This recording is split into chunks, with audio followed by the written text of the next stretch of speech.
So Tom, let's start with something that's very, very obvious. The fact you've just outdriven Tommy Fleetwood with your Spider-Man driver. Well, it's a hickory club. Yeah.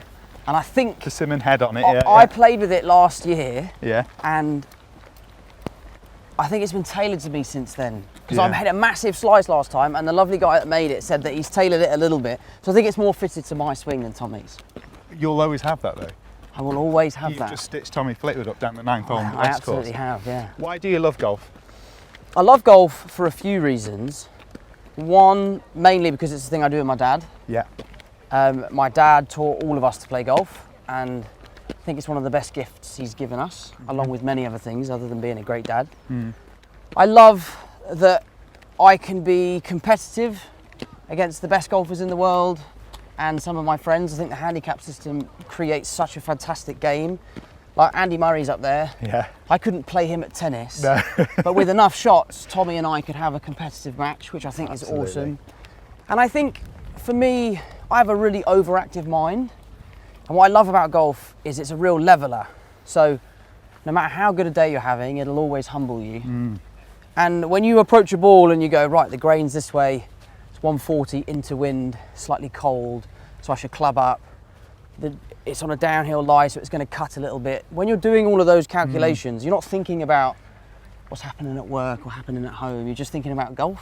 Yeah. But what I will say is when you're having a bad time at home and you come and have a bad time on the golf course, that's a recipe for disaster. So the avid golfer might suggest that golf is harder than acting because there's no second take. Without a doubt, it's harder than acting. But maybe not where you started, obviously. When you're on the stage as Billy Elliot, the West End, that's high pressure. For you, what is the highest pressure thing in your discipline in life that you've come across that maybe a golfer can relate to from what we feel out here? God, that's a good question. I think it would be a rude comparison to what the pros go through. Right. When we're on set, you know, we have huge support systems, people to rely on, the ability to do a second take. Yeah. And then I just did a show in the West End. I did Romeo and Juliet. And even when you make mistakes there, the audience don't know. Really? They don't know that you've flubbed a line or you've skipped a speech or something. Yeah, there'd be the avid fan that, you know, knows the book perfectly. And what we've got to do is emotional. Yeah. We just have to tell a story. Whereas their sport is all about numbers. Yeah. There's no pictures on a scorecard. There's no emotion to it. It's like, did it go in or did it not? Did it lip out?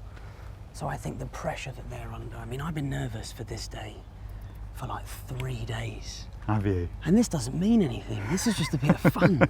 But like, if your house was on the line, if you're not in the top 10 and you're playing and you're grinding, that's a tough way to make a living, I'm sure. We're going to let you go because Tommy's just hit a shot. That's why you're speaking in the hushed tones. Yes. If there's one part of his game you could steal for yourself, what would you have?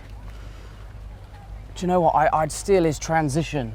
Right. From the top of his backswing, like the way he seems to get to the top, and then his hips are like, I just don't think I'm flexible enough to like turn in the way that he does. Like when he strikes the ball, especially on the fairway, the sound is different. That like impact through the ground is different. And I think that's because of his transition. And obviously I love his signature follow through. I did a little bit of that on the last one. But it's cool, isn't it? Yeah, I've been a huge fan of his. My whole family are always rooting for him every time we're watching the golf. Yeah. So to play with him and see it up close for a whole round is a real treat. I'm not having that Spider-Man wouldn't be flexible enough, by the way, but as Tom Holland, it's always great to have you out here. The people love seeing you. Thanks, and you're mate. some sort of player as well, so we'll come and watch you at your second. Okay, Thanks, pressure's Tom. on. Thank you, mate. Tom. Nice to see you. Cheers. Good to see you.